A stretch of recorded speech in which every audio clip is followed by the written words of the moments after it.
I spent 31 years in the U.S. intelligence community. Almost all of that doing science and technical analysis or tech development, developing new capabilities and being able to bring them forward into the foreign field to collect intelligence.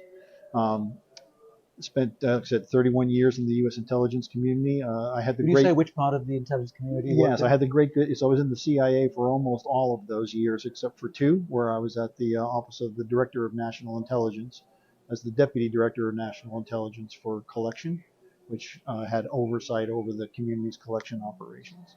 When you say Um, collection, just for us, would you explain what that means? Espionage operations against, gathering secrets from other countries that meant to do us harm, but also intelligence operations to work counter narcotics, counter terrorism, and any one of a number of different things. So it was both the domestic agencies and the foreign agencies that had intelligence missions. I had the great good fortune during my time at CIA to eventually serve as the director of science and technology there, where I had responsibility for everything that we were doing on the science and technology front, from research all the way through development and then deployment and operations to collect intelligence, process that intelligence, use technology in the interpretation of that data or in the application of that data, as we would then give it to analysts within the CIA to do the analysis that they needed to do for the national security team. When you left that, Glenn, you went on to look at science and technology and its impact,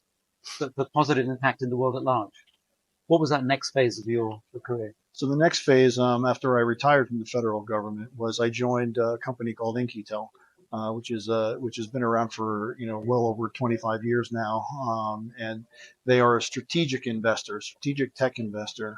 So you can think of it as a lot of times it's referred to as CIA's venture arm, which is not quite correct, but they are a strategic investor, not for profit, that looks at ready soon technology that has both economic or the potential for strong economic impact, as well as helping in the national security front.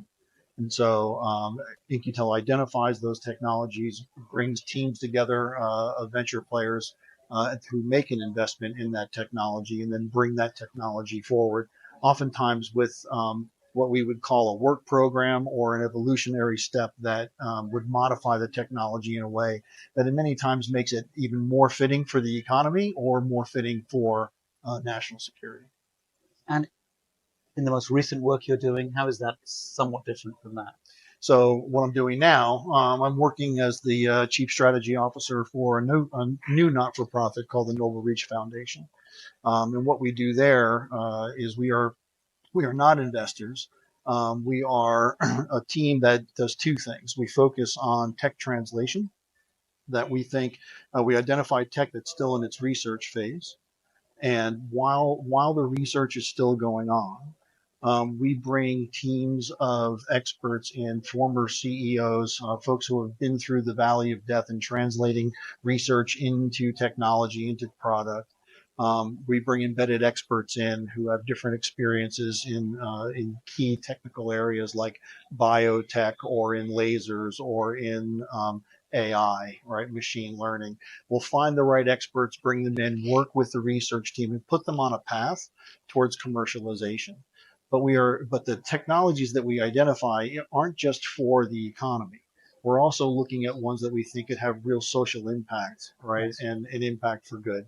And so on the tech translation side of the house, that's what our focus is, and we're enjoying working with these teams and bringing them forward. And we've been successful with it in the last few years, which has been very gratifying.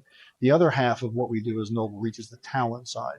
Uh, we serve as Noble Reach as a bridge between government, industry, and academia. And if you think about it from the tech translation side, government's funding research, they're funding us to come in and work with the research teams. Most of those are academic research teams, right? And then we're bringing that forward and connecting them in with industry.